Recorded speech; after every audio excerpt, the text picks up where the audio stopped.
Hei, te es Regīna, un šodienas video es runāšu par enerģiju. Un, šis ir pirmais tāds mans oficiālais video, kurā es runāju par kaut ko citu, kas nav tieši tā saistīts ar eņģeļiem. Daļa no jums, kas skatās, iespējams nezinu. Daļa no jums, kas skatās, zina un ir skatījušies, sekojuši maniem sarunas ar eņģeļiem video. Tiem, kuri nezin, gadiem ilgi esmu ierakstījusi dažādas sarunas ar eņģeļiem ieraksts. Daļā visos šajos ierakstos esmu vilkusi eņģeļu kārtiņas un runājusi par ziņām, ko tās kārtiņas nes, bet lielā daļā, ja ne pat visos ierakstos, es esmu arī runājis par kaut ko tādu, kas vai nu ir tiešā veidā saistīts ar kārtiņām un tom ziņām, ko kārtiņas saka, vai arī pilnīgi nemaz nav tiešā veidā saistīts, bet es esmu sasaistījis to kopā ar to kārtiņu ziņu. Bet šajā laikā es jau pirms kāda vairākām nedēļām, mēnešiem es minēju to, ka man ir tā sajūta, ka tagad ir svarīgi man atdalīt šīs divas tēmas eņģeļi, viss, kas ar eņģeļiem vienos video, un kaut kas cits ar garīgo saistīts, ar garīgo izaugsmi, garīgo tādu netaustāmo saistīts citos video. Un tad, šis ir tas pirmais video, kuru es tādu radu, un es gribu runāt par enerģiju. Un kā labi es gribu runāt par enerģiju? Tāpēc, kā viss ir enerģija. Un tagad es domāju, būtu bijis jauki, ja es būtu bijis ļoti interesēta fizikā skolā, bet es nebiju, un man viņa pilnīgi un galīgi nemaz neinteresēja. Bet man pieaugušai esot, es zinu, ka tas, ka viss ir enerģija, ka tas nav nekas mistisks, ka tas ir pierādīts, ka viss ir enerģija. Un kā labi man tas šķiet svarīgi, tik svarīgi, ka es to rādu, par to runāju tieši šajā pirmajā video, ir tāpēc,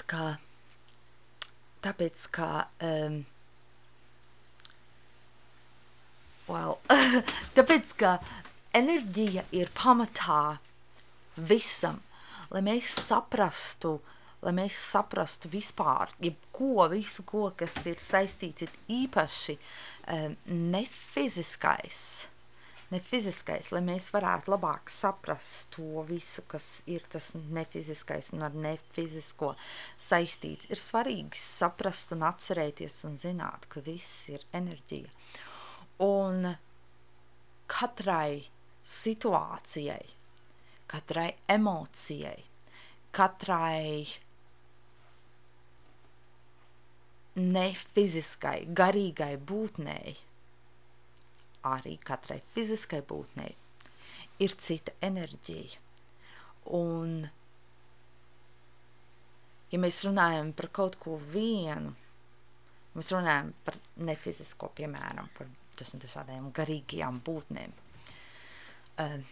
mēs varam skatīties uz to kā vienu enerģijas grupu, bet tad šajā enerģiju grupā ir dažādi tie atzari, ir garīgās būtnes, runa par eņģeļiem, runa par svētajiem, runa par dievietiem, runa par nāriņām, laumiņām, un tiem katram ir sava enerģija. Un tad tajā atkal pieņemsim eņģeļu pasaulē, viss, kas ir ar eņģeļiem saistīts, ir eņģeļiem ir dažādas pakāpes, ir runa par erceņģeļiem, un ir eņģeļi, tad mani mani mīļie bezdarbnieki eņģeļi, un iet runa par laumiņām, tad ir no vienas puses it kā liekas bērnišķīgi varbūt, bet jūs paskatāmies kaut vai Disneja laumiņu filmas, multenes. Pavasara, vasaras, ziemas, rudens laumiņas tur ir. Un kā piemērs, bet tā arī ir laumiņas, ir dabas eņģeļi, un tur arī ir dažādas tās nozares, ja mēs tiešām gribam iet dziļāk tajā visā, un tad tas atkal kā ir tā viena garīgo būtņu enerģija, un tad tās atzaras, un katram atzarojumam ir atkal savi atzarojumi. Ja mēs paskatāmies fiziskajā pasaulē, ir pilnīgi tieši tāpat, un mēs bieži vien aizmirstam, jo tīpaši mēs baigi esam tā ļoti koncentrējušies uz to, lai iepazītu garīgo pasauli un visu, kas tajā garīgajā pasaulē ir, un kā tad tas garīgais ietekmē fizisko, un kāda tā saikne ir, vai kāda saikne nav, un tā, mēs bieži piemirstam skatīties uz fizisko kā enerģiju, arī kā enerģiju, jo vēl, tāpēc, ka tas ir fizisks, droši vien, un tā pirmā asociācija, kad mēs domājam par kaut ko fizisku, ir tā fiziskā, bet viss ir enerģija, un dažādām profesijām ir cita enerģija, dažādiem dzīves aspektiem, dažādām tēmām dzīvē ir cita enerģija, un emocijām ir sava enerģija arī. Patiesībā ir sava enerģija, meliem ir sava enerģija. Es varētu tā visu šo nosaukt, visu pieminēt. Šis būtu tad ļoti garš video, bet, kā piemēru, es ceru, ka jūs esat ar mani šajā visā, sekojat manam domu gājienam. Lūk, un problēma fiziskajā pasaulē ir tāda, ka bieži vien tas, ko mēs fiziskajā pasaulē darām, vai tas, ko mēs runājam, līdz mēs izveidojam kaut kādu tādu domu un pasakam to skaļi vārdos, tas kaut kā padara to tā fizisku, netiešā veidā fizisku, bet, tas ir kaut kas tāds, ko mēs varam dzirdēt, tīri ir fizisko dzirdi, ka tas fiziskais nesakrīt ar enerģiju, kas aiz tā ir, kā piemēru varētu teikt, mēram, profesijas darbi. Bieži vien cilvēki dara darbu, kas viņiem nepatīk. Un tad, kas notiek, ir tā fiziskā darbība, tas darbs un tā enerģija aiz tā, viņi nesakrīt. Un ātrāk vai vēlāk, jo vairāk, jā, un tad, piemēram, mēs sakam varbūt kaut ko, vai rakstam kaut ko, kas nesakrīt ar to, kā mēs jūtamies. Tas atkal, fiziskais ir viens, enerģija un garīgais, tā sajūtas ir pavisam kas cits, un atkal šeit ir tā nesaskaņa. Jo vairāk tā visa ir mūsu dzīvē, jo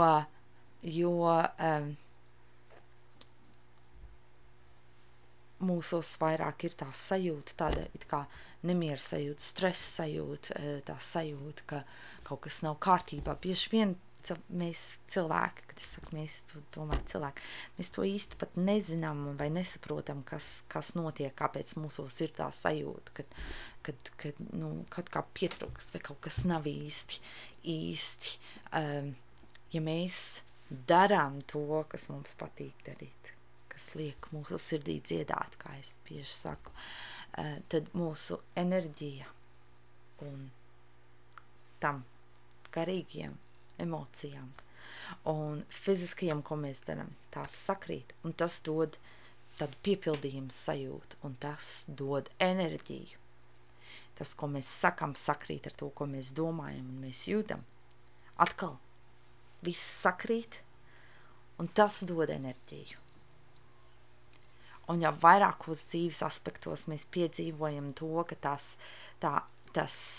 emocijas, varam teikt, emocijas, nomainīt vārdu enerģiju pret emocijām šajā piemērā, sakrīt, sajūtas sakrīt ar to, ko mēs darām, ar to fizisko darbību, fizisko, vienalga, kas tas būtu, jo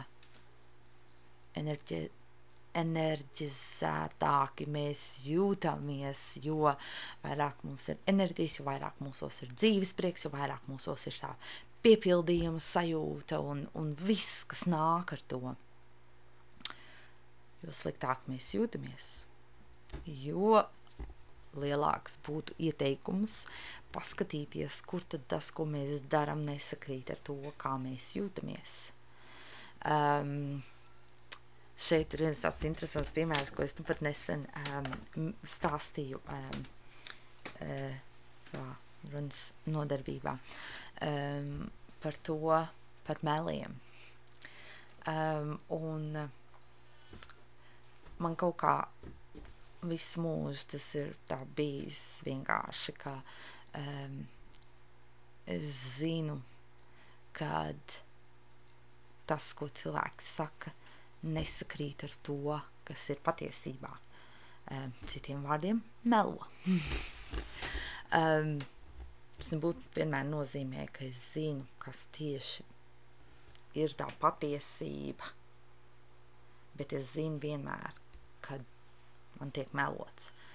Un ilgu laiku es īsti tāpat neiedziļinājos tajā visā, kāpēc, kā tas ir, bet kā to pateikt, tas vienkārši tā ir bijis.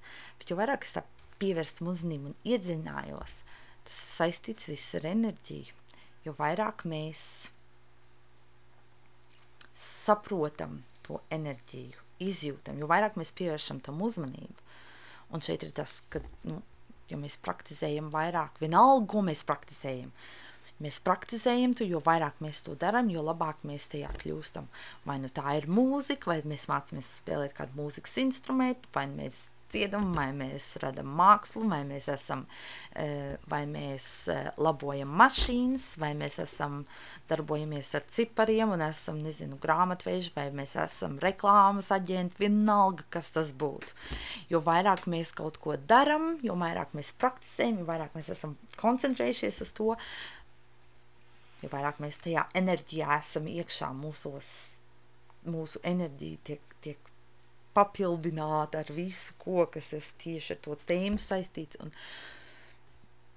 jo lielāki eksperti mēs tajā esam. Un tieši tāpat ir ar visu garīgo. Es par eņģļiem esmu to arī teikusi, ka jo vairāk mēs runājam ar eņģļiem, jo vairāk mēs koncentrējamies uz visu, kas saistīts ar eņģļiem, jo vieglāk mums viņus ir sajust, sadzirdēt, saprast, ko viņi saka. Un tieši tāpat ir ar tām enerģijām, jo vairāk mēs pievēršam uzmanību visam, kāda ir tā, nevis tikai tam, ko mēs redzam, nevis tam pirmajam, kas nāk, pat ja ir emocija, pirmais, bēdas vai skumjas vai prieks. Ne tikai tas pirmais, bet ja vairāk mēs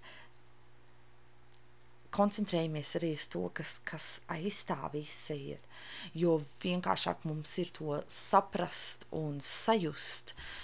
Pirmkārt jau tas nāk ar sajūtām, ka mēs sajūtam to atšķirību vai arī to vienādīgumu vai kā, un jo vairāk mēs saredzam skaidri, kas ir kas, un tieši tā arī man ir bijis pieredze, varu teikt, ka tieši ar šiem meliem un patiesību, ka beidzot es esmu ielikusi vārdos to, kas tad tas ir.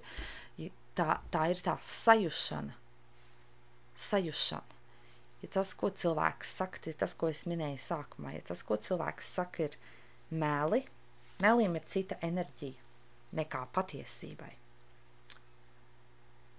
Un jo vairāk mēs pievēršam uzmanību tām enerģijām, jo vieglāk mums ir saprast, tas vienkārši kaut kā tā notiek. Tas pat nav fiziski izskaidrojams tā īsti, kā tas notiek, bet vairāk mēs sajūtam to atšķirības starp dažādām enerģijām.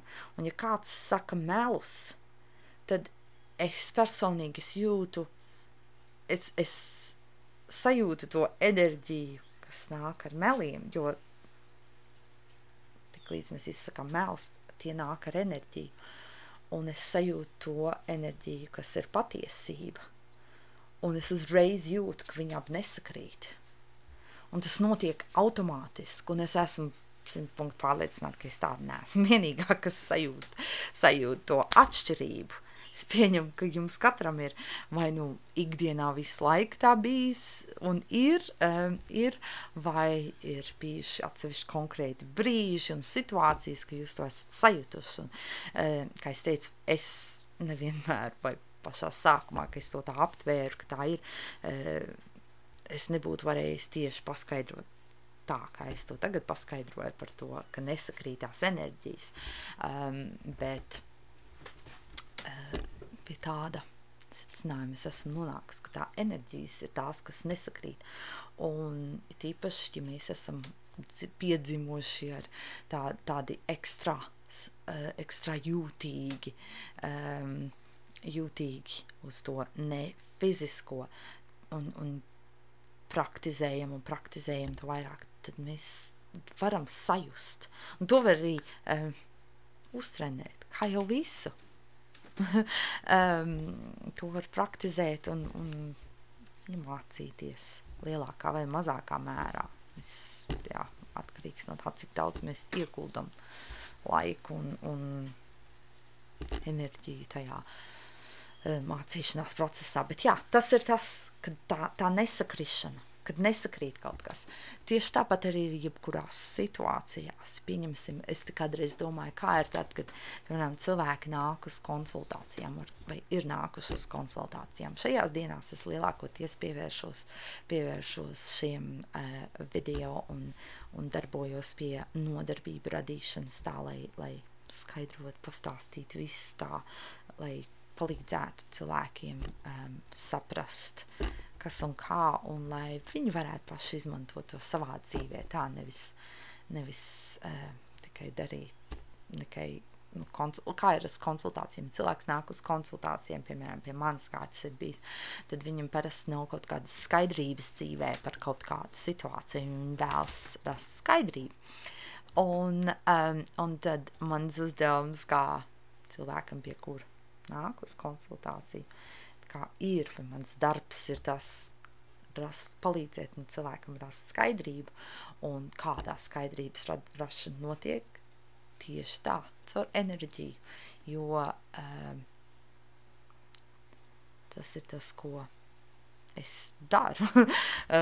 Es sajūtu tās enerģijas un redzu tās enerģijas kā nu kuro reizi, vai zinu vienkārši, kas un kā. Tas viss kaut kā tā kopā samiksējas to, kas tā situācija ir, pastāst man situāciju, vai arī pat nepastāst situāciju, bet es varu redzēt, kas tā enerģija tam visam aizmugurē ir un kur tās enerģijas nesakrīt.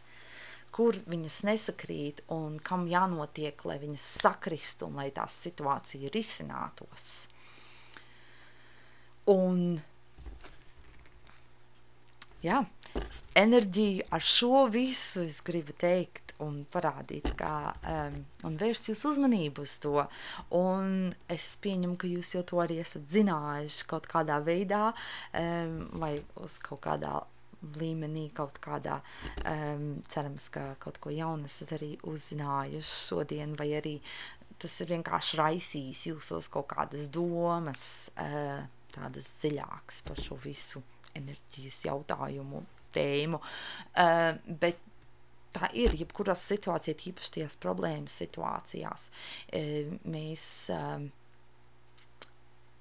jo vairāk un skaidrāk mēs saprotam tās enerģijas, jo vienkāršāk mēs varam paši jau sajust, kur kas nesakrīt, kur tas ārējais nesakrīt ar to enerģiju, kas aiz tā visa ir, un tad ko var darīt.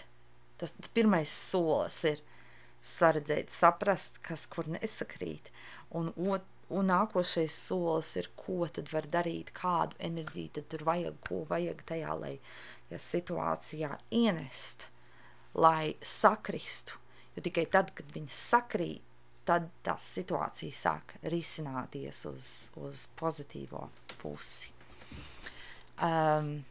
Lūk, jā, un viens ieteikums, ar kuru es vēlos jums dot šī ieraksta beigās tagad, ir tāds, kā pievērst uzmanību enerģijām, pievērst uzmanību, sākt ar kaut ko tādu vienkārši, kaut ko tādu, kas ir ikdienišķs. Piemēram, pievērst uzmanību kaut vai tam, kā tu jūties dienas laikā, dažādu situāciju laikā. Kā tev, ja tu pieņemsim, ja pieņemsim jūties skumji, vai jūties vīlusies, vai vīlies, vai kas vēl ir tā, ne tikai tās emocija, bet kā tas visā ķermenī jūtas. Kas vēl tev asociējās, ko tu tai brīdī vēl jūti, kas ir tas, kas notiek tevī, varbūt pat kāda fiziskā sajūta ir tā, kas tevī rodas, kādas situācijas sakarā, kādu konkrētu emociju sakarā, un tas varbūt pilnīgi jebkas, varbūt tev kaut kāda atmiņa nāk prātā, vai kaut kas tāds, un pievērst uzmanību tam, un tad, un varbūt pat pierakstīt, nevis varbūt pat, bet būtu ieteicams pierakstīt, īpaši sākumā, lai pēc tam vēlāk, kā tas palīdzēs, ir, ka vēlāk varēs paskatīties tas un saredzēt tās sakritības, jo katrs mēs jau sajūtam tās enerģijas savādāk. Varbūt ir kaut kas tāds vispārējs, ko mēs visi sajūtam par kaut kādu konkrētu situāciju vai emociju. Kaut kas vispārīgs jau ir, bet mēs katrs esam citādāki, un mēs katrs sajūtīsim tās nianses tai vienai enerģijai. Konkrētam enerģijas aspektam mums būs savādāks, tās mūsos jutīsies savādāk mūsos katrā, un lai mēs varētu vairāk saprast tās enerģijas, un tā ir svarīgi mums saprast un saredzēt to, kā mēs katrs tās sajūtam sevī, kāda ir tā mūsu individuālā pieredze ar šīm enerģijām, un jo vairāk mēs to darīsim, jo vairāk mēs arī varēsim saredzēt to, kad mēs sajutīsim to enerģiju, un jo vairāk mēs pie šī darbojamies un darbosimies, jo vienkāršāk tas arī nāksies to saredzēt un pielietot dzīvēm. Tas sāks notikt arī pat automātiski. Lūk, tāds ir mans pirmais video. Tāda ir mana runāšana, redzēšana par enerģijām šobrīd, kurā es vēlos vēl dalos, ja? Un, ja, es labprāt dzirdētu, kāda ir jūsu pieredze, kādas ir jūsu domas, un ir kādi jautājumi, dodiet man ziņu. Šeit kaut kur apakšā, un es vienmēr esmu ieinteresēta arī tajās tēmās, par kurām jūs labprāt dzirdētu. Jautājumiem man jau daži ir ienākuši, dažas tēmas, par kurām es runāšu turpmākajos video. Un, ja, ar to arī šodienas ierakstu beidzu. Un tiksimies atkal nākošajā ierakstā. Tā!